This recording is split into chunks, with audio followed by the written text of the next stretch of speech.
everyone. My name is Abhishek Sadhwani. Hope you all are doing well and keeping up with good health. I will be discussing about public speaking. So, the best way to start, I think, is by sharing my own personal experience. When I got onto the stage for the very first time, I was anchoring at a school event, holding my scripts in the hand. Now, I got so nervous that I even spoke out my co anchor's dialogues and realized it later that my co anchor had kept mum for the whole set. अब देखो भैया बात क्या हो गई ना उस समय हम थे बच्चे तो नाउ दिस इवेंट हमारे लिए एक कंपटीशन में बदल चुका था competition to gulp down each others dialogues and वो I failed so brutally at that time slowly and gradually I transitioned myself into a public speaker because I felt public speaking helped me more to connect with the audience. However, this is my own individual perception.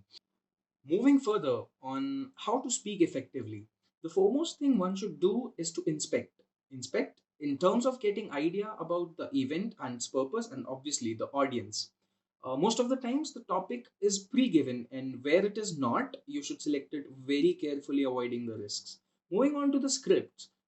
While preparing the script, what I feel is that the idea of the script is more important than the content of the script because see content is available everywhere in huge quantities, but the idea of the script is how you're going to deliver that content, how you're planning to engage the audience with you. अब देखो बात ये होती है ना कि ideas that flow from mind to paper are the best ones.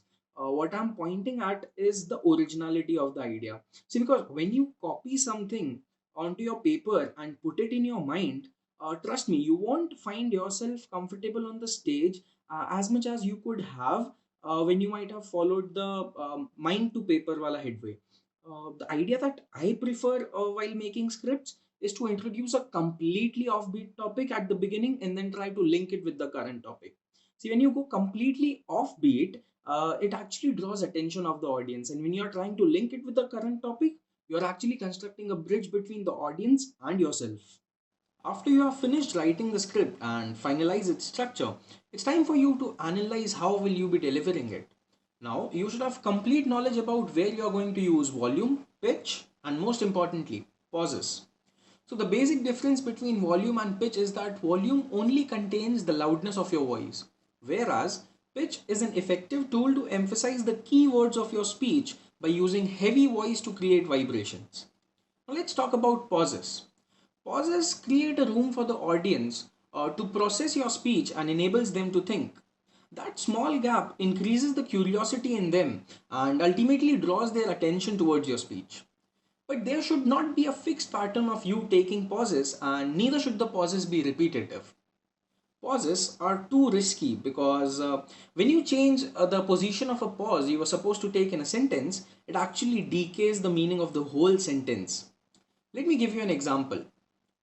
Ruko mat maro and ruko mat maro. So as you have noticed here, a simple change, a simple shift of use of pause in the same sentence actually changes the meaning of the sentence from its core. Public speaking is a sea-wide arena, including other equally important parallel aspects like dressing, eye contact, facial expressions, hand gestures, and whatnot. But the last important component that I would like to share with you is the closure to the speech.